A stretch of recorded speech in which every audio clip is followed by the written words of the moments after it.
രസം ഉണ്ടാകുന്നത് എങ്ങനെയാണ്? രസം ഉണ്ടാവുകയല്ലല്ലോ, ഉണ്ടാക്കുകയല്ല. രസം ഉണ്ടാക്കുന്നത് എങ്ങനെയാണ്?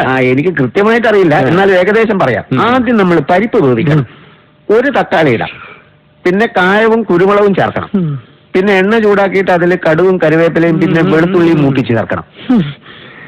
അത്ര ബുദ്ധിമുട്ടൊന്നുമില്ല. രസമുണ്ടാക്കാനുള്ള പൊടി കടയിൽ കിട്ടും, പാക്കറ്റില്. അത് കിട്ടും. മിസ്റ്റർ, ഞാൻ നവരസങ്ങളെ കുറിച്ചാ പറയുന്നത്. ഇയാളൊരു മാരിമാടോ. ശൃംഗാരം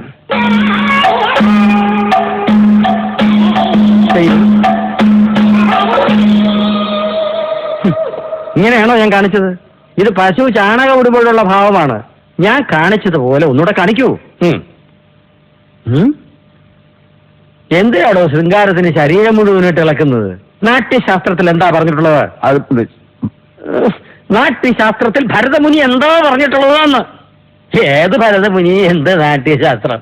മംഗലശീലേ രസവിസ്തൃതിക്ക് അംഗം മുഴുവൻ തുണയ്ക്കു വേണ്ട. ഒരിക്കൽ വിശേഷാൽ കണ്ണിന യുവതാൻ വേണം രസമുളവാക്കാൻ. അതുകൊണ്ട് ശരീരം അനക്കാതെ മുഖം കൊണ്ട് നവരസങ്ങൾ ഓരോന്നായി കാണിക്കൂ. ഇനി അടുത്ത് വരും.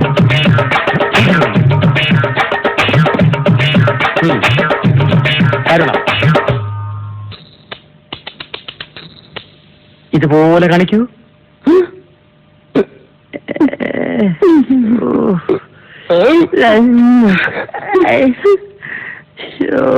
മുഴുവനെ പോലെ അത്ര എളുപ്പത്തിൽ എനിക്കിത് ചെയ്യാൻ പറ്റില്ലല്ലോ.